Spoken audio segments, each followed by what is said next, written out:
Question number 20 देखेंगे area related to circle का 2015 में। बहुत प्यारा और बहुत जबरदस्त क्वेश्चन है। इस क्वेश्चन को मैं आपको प्रैक्टिकली कराऊंगा कि ये क्वेश्चन क्या कह रहा है। ये क्या कह रहा है, a wire is in the form of bend. ये वायर है, देखो ये वायर है, इस वायर से मैंने इसको फॉर्म करके ट्रायंगल बना लिया, ठीक है। इस तरीके से कुछ ये ट्रायंगल बन गया, इस तरीके से ट्रायंगल बना लिया, ठीक है। ये समझ में आ गया।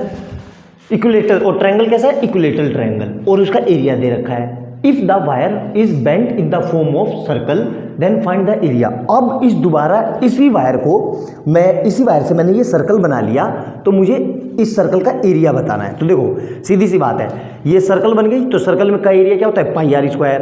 तो किसी तरीके से मैं आर निकाल लूँ तो मेरा काम हो जाएगा। आर मतलब इस वायर की लेंथ, इस वायर की मैं लेंथ निकाल लूंगा तो मेरा काम हो जाएगा। सर वायर की लेंथ कैसे निकालेंगे, उसके लिए इक्विलेटरल ट्रायंगल दिया हुआ है। तो ये वायर की लेंथ है, इससे जब मैं ट्रायंगल बना रहा हूँ ऐसे करके, इस तरीके से कुछ ट्रायंगल बना रहा हूँ इस तरीके से, तो जो वायर का पेरीमीटर होगा वो ट्रायंगल के पेरीमीटर के बराबर होगा। बिल्कुल सही। सर ट्रायंगल का पेरीमीटर कैसे निकालेंगे, उसके लिए ट्रायंगल की साइड होनी चाहिए। बिल्कुल सही बात कही आपने। तो हमें क्या दिया हुआ है, a wire is in the form of an equilateral triangle. तो हमें इक्विलेटरल ट्रायंगल पता है, तो equilateral triangle area of equilateral triangle, ये हमें पता होना चाहिए। एरिया ऑफ इक्विलेटरल ट्रायंगल ये हमारा क्या होता है, ये हमारा होता है √3/4 साइड का स्क्वायर। यहां तक समझ में आया। और हमें इक्विलेटरल ट्रायंगल का एरिया दिया हुआ है, कितना दिया हुआ है, 2121 √3 = √3/4 साइड स्क्वायर, ठीक है। अब देखो ध्यान से, इससे ये कट गया, ये इधर जाएगा, तो कितना आ जाएगा, ये 121 × 4 = साइड स्क्वायर। अब देखो ध्यान से, इसकी मल्टीप्लाई नहीं करनी है, अननेसेसरी कैलकुलेशन करोगे लंबा हो जाएगा। इसको क्या लिख सकता हूं मैं, 11 × 11, और 4 को मैं लिख सकता हूं 2 × 2 और ये किसके इक्वल है, साइड के स्क्वायर। अब जब भी ये स्क्वायर हटता है तो यहाँ पे क्या आता है, यहाँ पे आता है रूट, तो रूट आ गया। तो यहाँ से क्या लिख लूंगा मैं, 11 × 2 = साइड। तो साइड कितनी आ गई मेरी, साइड जो आ गई मेरी वो आ गई 22 सेंटीमीटर। अब जो ये ट्रायंगल की साइड है, इसका जो पेरीमीटर है वही हमारा पेरीमीटर किसके बराबर होगा, वही पेरीमीटर हमारा सर्कल के बराबर होगा। बिल्कुल सही बात कही। तो इक्विलेटरल ट्रायंगल का पेरीमीटर क्या होता है, देखो ध्यान से, perimeter of equilateral triangle, perimeter of equilateral triangle ये क्या होता है हमारे पास, ये हमें पता है 3 × साइड।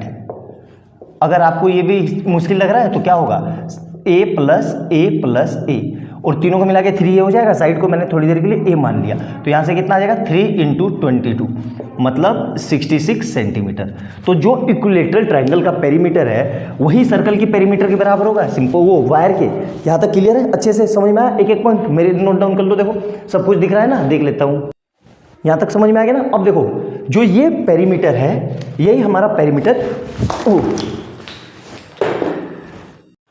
सॉरी एक्चुअली वो कैमरा हिल गया था, कैमरा गिर गया था, तो वीडियो को दोबारा से शुरू करते हैं, ठीक है।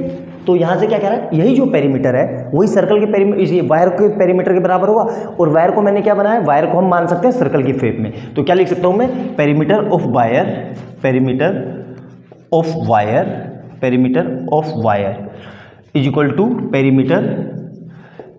Of equilateral triangle. तो वायर का पेरीमीटर क्या होता है, 2πr। वायर किस शेप में होती है, सर्कुलर शेप में। ध्यान रखना, वायर हमेशा सर्कुलर शेप में होती है।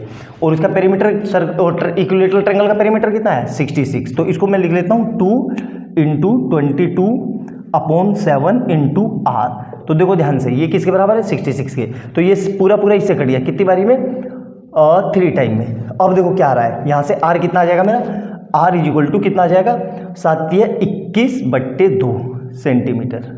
ये मेरा क्या आ गया, रेडियस। यहाँ तक क्लियर है। अब देखो ध्यान से, अब जो ये मेरा रेडियस आया, वही सर्कल के को अगर मैं इस वायर की लेंथ हो, ये वायर की लेंथ है, मतलब रेडियस समझ लो, वायर जो रेडियस है वो वायर की लेंथ है। तो जो वायर की लेंथ है उसी से अब मैं सर्कल बना रहा हूँ, तो यही लेंथ रेडियस का काम करेगी। सिंपल सी बात है। तो मैं क्या लिख सकता हूँ, देखो ध्यान से, यहाँ देखो ध्यान से, तो ये क्या हो जाएगा मेरा, ये हो जाएगा मेरा सर्कल, एरिया ऑफ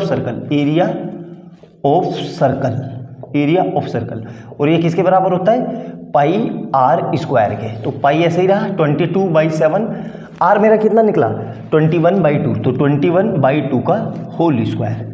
तो इसको सोल्व करेंगे तो कितना आ जाएगा 22/7, और देखो इसको मल्टीप्लाई नहीं करना है, इसको दो बार ऐसे लिख लो 21 × 21 अपॉन 2 × 2। क्यों सर, देखो कितनी आसानी हो गई, 7 1 जा 7 3 जा 2 1 जा 2 11 जा, तो ये मेरा कितना आ जाएगा 33 × 21 अपॉन 2।